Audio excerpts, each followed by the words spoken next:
Before we begin with this video, here's a quick and an easy question for you all. Can you all tell us the number of movies Taika Waititi has directed in the Marvel Cinematic Universe? If you know the right answer, let us know in the comment section down below or stick to the end of the video, which is when I'm going to reveal the answer to this question.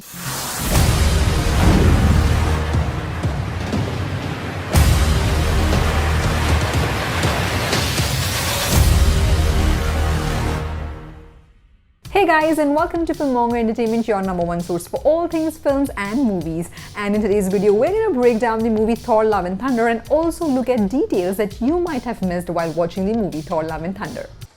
Like most directors, they get a bit tense and stressed, and we just bring in these old cars and we say, have at it, Taika, get that out of your system. And how do you feel? Do you feel better from doing that? Yeah, it's always good to let off a little steam like that. Just when working with, various people, it causes a lot of stress. Marvel's God of Thunder comes in terms with love and loss while being challenged by a god slayer in Thor Love and Thunder, the fourth Thor entry in the Marvel Cinematic Universe and second by filmmaker Taika Waititi. Much of Thor Love and Thunder lives on the same wavelength as Thor Ragnarok, Taika Waititi's trademark offbeat humor, some amusing cameos and a colorful comic book palette that feels like it was ripped from 1980s Saturday morning cartoons. Here we go, first shot of the day. This guy over here is going to direct just for one day and then we're going to see how he goes. Work experience, exciting.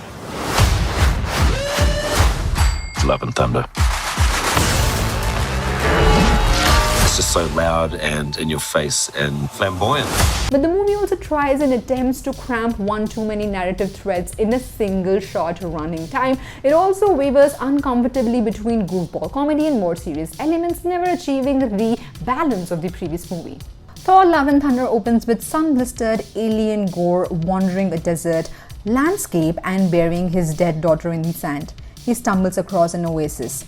The god he has been praying to all these years and asks him why he didn't save his planet and his people or his daughter, a question met with dismissive arrogance and a threat of imminent death. But right next to Gore is the god-slaying Necrosword that happens to choose him as the next god-butchering host that sets him on a quest to kill off not only his own arrogant god but all the gods across the MCU.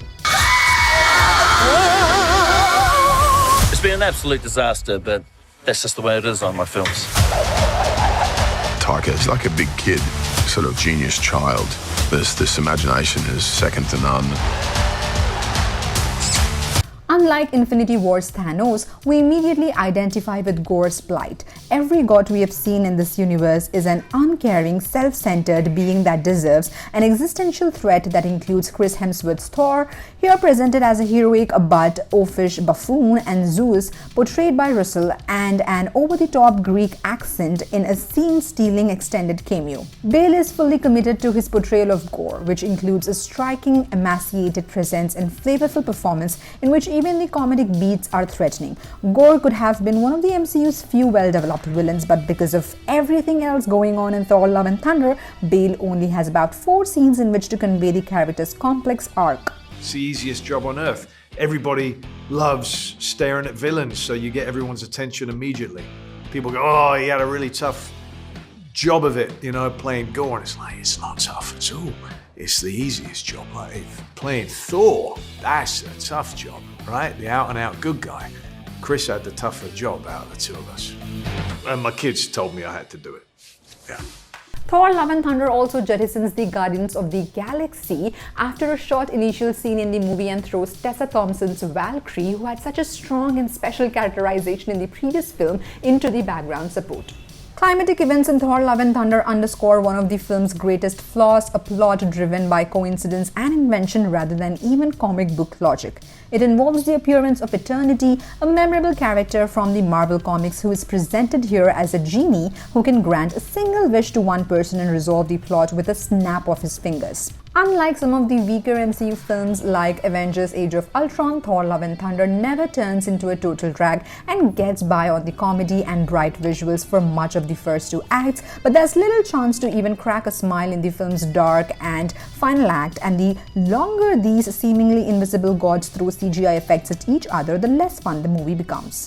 Thor Before we jump into the next video, here's a quick shout out to our Instagram page, filmongerfficial. If you're someone who loves Marvel and DC updates or any kind of Marvel and DC memes, then this is your one. You either die a hero or live long enough to see yourself become the villain. This is set in the Dark Knight, and in this movie you will actually see Christian Bale turn out to be the villain, which is for the first time in Marvel's Thor Love and Thunder. Also in this movie you will see that the antagonist is very strong and the plot of the movie is very faithful to the comic book storylines, and this movie also brings back crowd's favorite Jane Foster.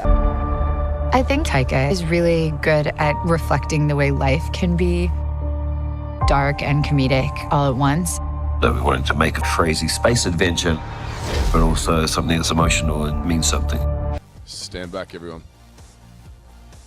Go, Taika. Stupid ice cream store.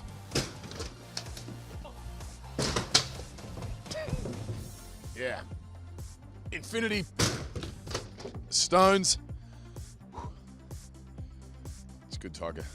Just a couple of street thugs. Of course, the wacky humor so unique to director Taika Waititi, and yet Thor Love and Thunder, despite being an efficient standalone film, does not quite live up to the previous Thor installment, Thor Ragnarok. Thor has been an integral part of Marvel Cinematic Universe for more than a decade now, but this standalone film have either hit the bullseye or missed the target entirely. While the origin story of Thor was a decent start, Thor The Dark World was a horrendous entry, and yet anyone's list of top 5 MCU films will include Thor Ragnarok for sure. The return of Chris Hemsworth-Taika Waititi collaboration meant that expectations were sky high ahead of its release. Marvel does its own flexing too, through all the cameos in this film. Apart from the entire Guardians of the Galaxy team, we also have Matt Damon, Sam Neill and Luke Hemsworth reprising their roles from Thor Ragnarok as Loki, Odin and Thor respectively.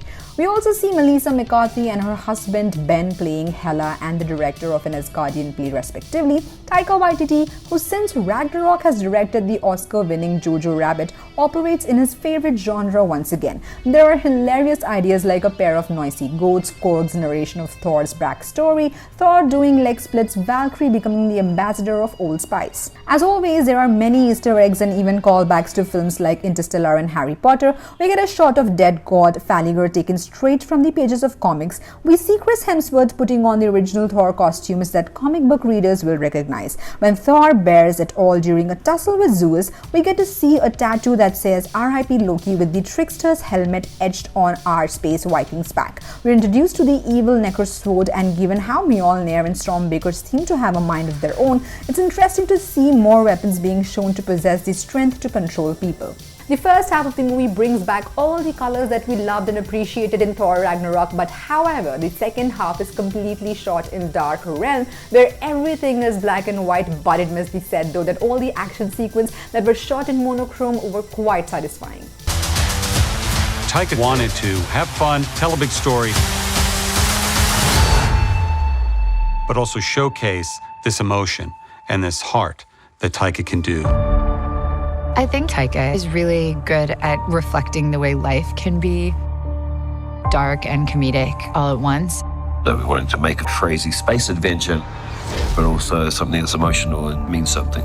Chris Hemsworth as Thor is here to stay though, and that's a relief to the MCU fans who have seen the original Avengers. And Avengers either sacrifice their lives or hang their boots. Thor Love and Thunder pales in comparison with its predecessor and doesn't exactly take the franchise ahead. But there's still a good dose of Marvel magic in this film, and not one but two Thors. While certainly not a total boring movie, Thor Love and Thunder is undeniably one of the MCU's weaker films, coming off the similar reaction to Eternals and Doctor Strange at the Multiverse of Madness. It marks the first time in about a decade that the Marvel franchise was on anything less than sturdy footing.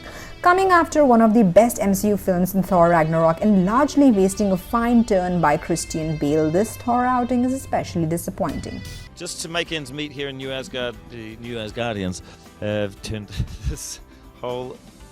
They've started like a tourism operation. So They've created these Viking ships, replicas of their ships from the old Asgard, and they take tourists up to the cliffs where Odin passed away. Alright guys, that's it for today's video, and the answer to the question I asked you at the beginning of the video is 2. If you got this answer right, then you are a true Taika Waititi fan and a Marvel fan. Alright guys, we'll see you around next time with another brand new video. Till then, keep watching Filmonger Entertainment. Bye guys!